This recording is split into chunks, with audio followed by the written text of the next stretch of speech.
What if the bomb planted in Munich's Bergerbraukeller on November 8, 1939, detonated at the perfect moment, killing Adolf Hitler mid-speech instead of sparing him by mere minutes? As the Führer's charred remains are pulled from the rubble, Nazi Germany plunges into chaos, leadership fractures, the war machine stalls, and the fragile Axis alliance unravels. No blitz through France, no Holocaust's full horror. Instead, a power vacuum unleashes butterfly effects that halt WWII's escalation, reshape Europe's map, and birth a world where communism surges unchecked while the West scrambles for uneasy peace. Prepare for this explosive alternate timeline where one-timer's tick averts history's darkest chapter. The evening of November 8, 1939, unfolds like a meticulously rehearsed ritual, until the moment fate diverges. Adolf Hitler arrives at Munich's Bergerbraukeller to commemorate the 16th anniversary of the Beer Hall Putsch. As in our timeline,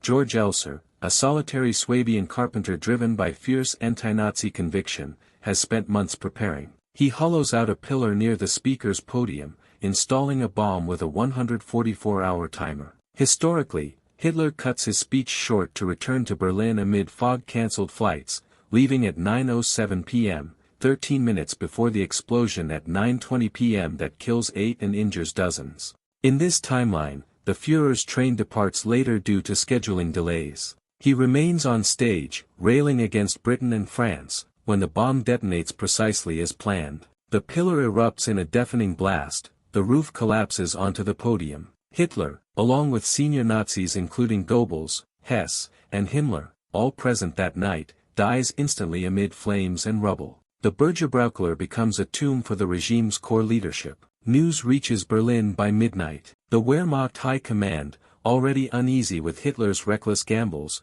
reacts swiftly. Hermann Göring, as designated successor and Reichsmarschall, declares himself Führer from his Karrenhall estate. Yet his authority crumbles almost immediately. Heinrich Himmler's death decapitates the SS, regional Gauleiters refuse to recognize Göring's morphine-addled leadership. Rudolf Hess is gone, leaving no clear ideological heir. Reinhard Heydrich, the SD chief, survives in Prague and immediately begins maneuvering, telegraphing loyalty to the army while quietly mobilizing loyal SS units. The power struggle paralyzes Germany. Army generals, led by Franz Halder and Ludwig Beck, both secretly involved in resistance circles, see opportunity. On November 10, Halder orders the arrest of Göring on charges of incompetence and drug abuse. OKW issues a communiqué announcing a provisional military directory to maintain order during national mourning. Heydrich attempts a counter-coup from Prague, but without Himmler's network, his forces are isolated and crushed by regular Wehrmacht divisions loyal to the generals.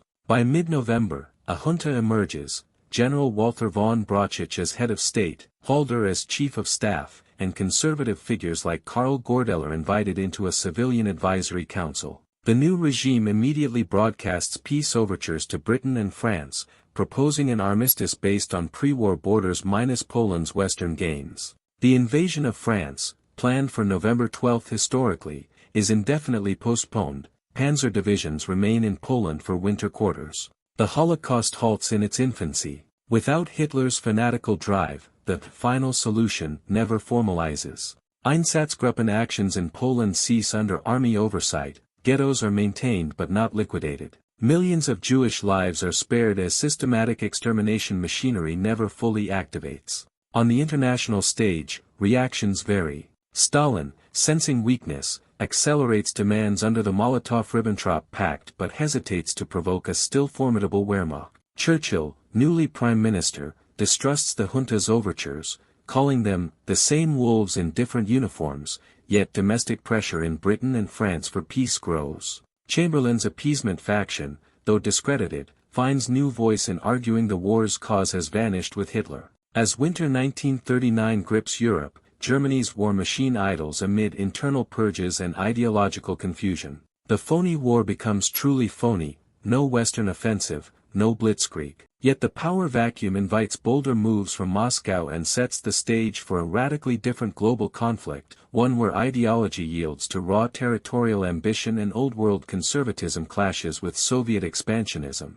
As winter 1939 grips Europe, Germany's war machine idles amid internal purges and ideological confusion. The power vacuum invites bolder moves from Moscow and sets the stage for a radically different global conflict, one where ideology yields to raw territorial ambition and old-world conservatism clashes with Soviet expansionism. The military junta consolidates power through spring 1940. General von Brauchich's regime purges remaining Nazi loyalists, reinstates dismissed officers from 1938, and pivots toward traditional Prussian conservatism. Peace negotiations with Britain and France advance haltingly in neutral Stockholm.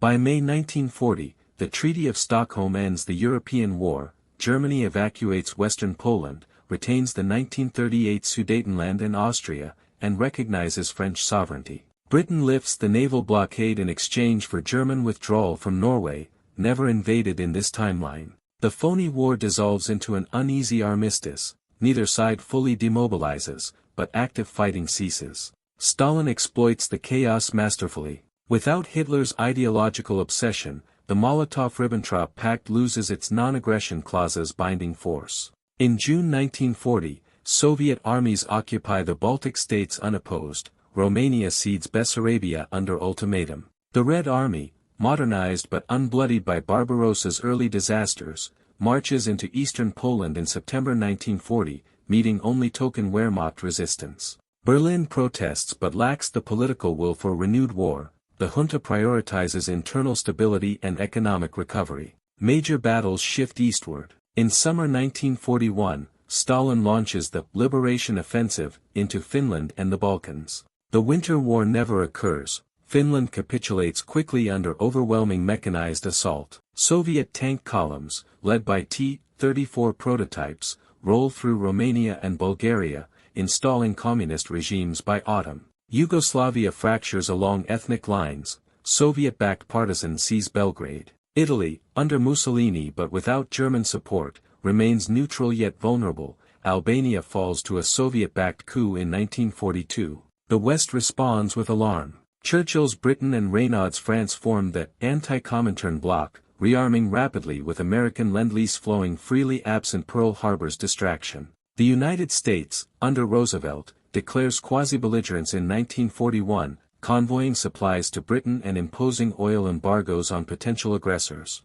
Japan, deprived of the tripartite pact's security, hesitates in China and never strikes south. Pearl Harbor remains quiet. The climactic confrontation erupts in spring 1943, Operation Red Bear. Stalin invades a weakened Germany through Poland, aiming to link up with communist uprisings in the Ruhr. Initial Soviet gains are spectacular. KV-1 heavies overwhelm outdated Panzer IIIs, and deep battle doctrine encircles army groups near Warsaw. Yet German generals, unburdened by Hitler's no-retreat orders, execute elastic defenses and counterattacks. The Battle of the Vistula in July 1943 becomes the war's turning point. Anglo-French expeditionary forces land in Bremen, supplied by unchallenged Atlantic convoys, while American B-17 synthetic fuel plants from British bases. By 1944, the tide turns. Western armies liberate France-equivalent territories in the West. Soviet logistics stretch across devastated Poland. Atomic research, pursued separately by all powers, yields results. The Manhattan Project succeeds first, with a test in New Mexico in July 1945. Roosevelt authorizes use against Soviet rail hubs in occupied Poland, shattering Red Army momentum. Stalin, facing internal dissent from overextended occupation, sues for peace in September 1945. The war ends not with total Soviet victory, but a divided Europe, communist east from the Elbe to the Urals, a conservative democratic West anchored by a restored German constitutional monarchy and bolstered Anglo-French alliance. The Iron Curtain falls earlier and harder, with Berlin as a neutral enclave. Global power tilts toward a prolonged, colder confrontation, proxy wars in the Middle East and Africa, but no Pacific theater cataclysm. The stage is set for a bipolar world defined by ideological fortresses rather than fascist aggression, where the absence of one man's survival accelerates communism's reach while forcing the West into earlier, more unified resistance. The stage is set for a bipolar world defined by ideological fortresses rather than fascist aggression, where the absence of one man's survival accelerates communism's reach while forcing the West into earlier, more unified resistance. The post-war settlement crystallizes in the 1946 Treaty of Geneva. Europe divides along the Elbe-Sala line, a Soviet-dominated Eastern Bloc stretching from Poland to the Balkans, governed by Moscow-installed People's Republics, a Western sphere encompassing a restored Germany, now a federal constitutional monarchy under a Hohenzollern restoration, France, Italy, and the Low Countries. Berlin remains a demilitarized neutral city under four-power administration. The Holocaust's limited scope, Einsatzgruppen atrocities curtailed by the junta, leaves Jewish communities devastated but not annihilated. Survivor networks rebuild vibrant cultural centers in Prague, Vienna, and New York. Politically, the Cold War ignites earlier and burns hotter. Without Nazi racial ideology's stain, Western anti-communism frames itself as defense of Christian democratic values against atheistic totalitarianism. The United States, emerging as arsenal of democracy, pours Marshall Plan equivalents into Western Europe from 1947, fostering rapid reconstruction. NATO forms in 1948 with a stronger German contingent, the Warsaw Pact responds in kind. Proxy conflicts erupt sooner. Soviet-backed communists seize Greece in 1947, prompting a brutal civil war resolved only by massive American intervention. Korea unifies under Syngman Rhee after a short 1950 intervention, while Mao's China, deprived of Japanese distraction, falls faster in 1948, becoming a Soviet satellite. Socially, the truncated European war and absent Pacific theater spare demographic catastrophe. Europe's population rebounds robustly, birth rates soar in the 1950s baby boom, unscarred by total mobilization. Women's wartime roles remain limited, factory mobilization never reaches our timeline scale, delaying feminist movements. Suffrage expands gradually, with equal pay laws lagging into the 1970s. Anti-Semitism declines sharply without state-sponsored genocide. Israel declares independence in 1948 amid Arab-Soviet intrigue but receives stronger Western backing, securing borders earlier. Colonial empires dissolve faster under bipolar pressure. Britain grants Indian independence in 1949 to secure Commonwealth loyalty against Soviet infiltration. France withdraws from Indochina after Dien Bien Phu equivalent in 1952, with Algeria following negotiated autonomy in 1960. Decolonization becomes a Cold War battleground. Soviet support for national liberation movements clashes with Western development aid, spawning proxy wars in Congo, 1958, and Angola, 1961. Technologically, the early atomic age accelerates certain fields while stunting others. Nuclear arsenals proliferate modestly. Britain tests in 1950, France in 1954, but deterrence holds without Hiroshima's moral shock. Jet aviation booms commercially. The de Havilland Comet enters transatlantic service in 1952. Computing advances through cryptographic needs. ENIAC equivalents birth programmable machines by 1950, fueling an earlier digital revolution. Space becomes the ultimate prestige arena. Sputnik shocks in 1955, prompting a joint Western response. American astronauts land on the Moon in 1966, broadcast live to a divided world. By the 1960s, cultural thaw emerges. Western youth embrace American rock and jeans as symbols of freedom. Eastern Bloc dissidents smuggle samizdat and jazz records. The Prague Spring of 1965 succeeds partially under Western pressure,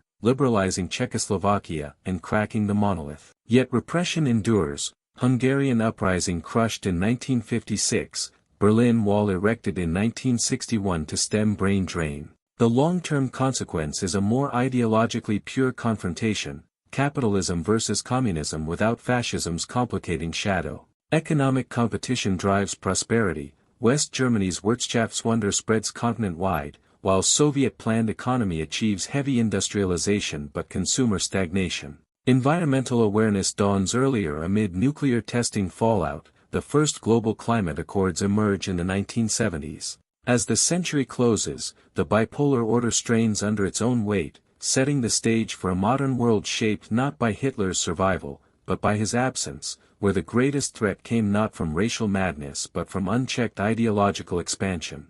As the century closes, the bipolar order strains under its own weight, setting the stage for a modern world shaped not by Hitler's survival, but by his absence, where the greatest threat came not from racial madness but from unchecked ideological expansion. The détente of the 1970s gives way to renewed tension in the 1980s. Soviet overextension in Africa and Afghanistan equivalence drains resources, Western technological superiority in microchips and precision weaponry widens the gap. A reformist Soviet leader, emerging earlier amid economic stagnation, initiates perestroika-like policies in 1985. Yet without Gorbachev's personal charisma, hardliners resist. A botched coup in 1989 fractures the USSR into independent republics by 1991, peaceful in Europe, violent in Central Asia. The Eastern Bloc crumbles, Poland, Hungary, and Czechoslovakia transition to democracy with Western aid, while Romania and Bulgaria descend into civil strife. The unipolar moment belongs briefly to the United States.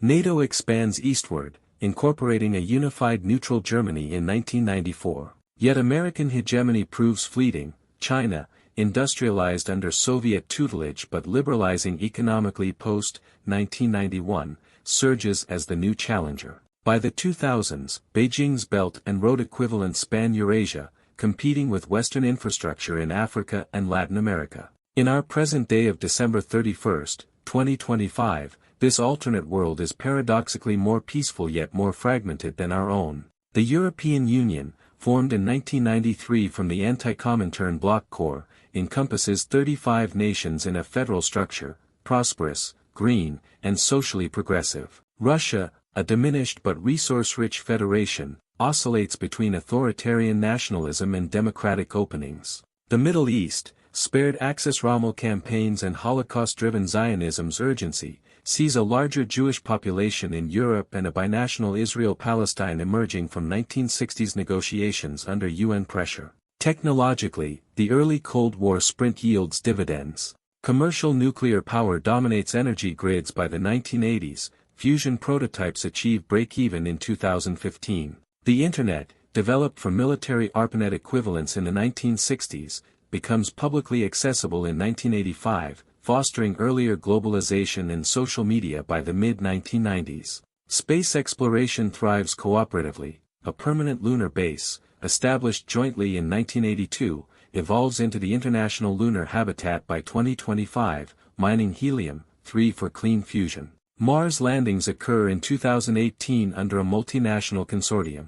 Socially, the absence of total war's traumas nurtures gradual progress. LGBTQ rights advance steadily from the 1970s without backlash fueled by fascist memory. Women's leadership rises organically, Europe's first female head of government in 1965, America's in 1988. Yet cultural conservatism lingers in religious spheres, secularism spreads slower absent Nazi paganism's discredit. Demographically, the world population reaches 8.5 billion, lower than our timeline, spared the post-colonial booms of delayed decolonization. Climate change, recognized earlier through atmospheric nuclear testing data, prompts binding global accords in 1987. Renewable transitions accelerate, carbon neutrality targets are met in Europe by 2040, globally projected for 2060. The butterfly effect of one bomb's perfect timing proves profound. Hitler's death in 1939 curtails the Holocaust, prevents the Pacific War's devastation, and shifts history's great confrontation from fascism versus democracy to communism versus liberalism, earlier, cleaner in some ways, yet no less perilous. Millions live who would have perished, nations endure that might have vanished. Yet the 20th century still claims its toll through ideological rather than racial crusade, reminding us that evil wears many masks, and history's darkest paths often begin with the best intentions of those who believe they can control chaos. One man's erasure from the stage in November 1939 spared humanity its most industrialized genocide, only to deliver a century defined by earlier atomic shadows, faster technological leaps, and a Cold War that ended not in triumph but exhausted fragmentation. The lesson echoes: removing one monster does not banish monstrosity, it merely changes its form. Thank you for exploring this shattering timeline where a carpenter's bomb succeeded, and rewrote the bloodiest century in human memory. What other near misses in history hold the power to redefine our world?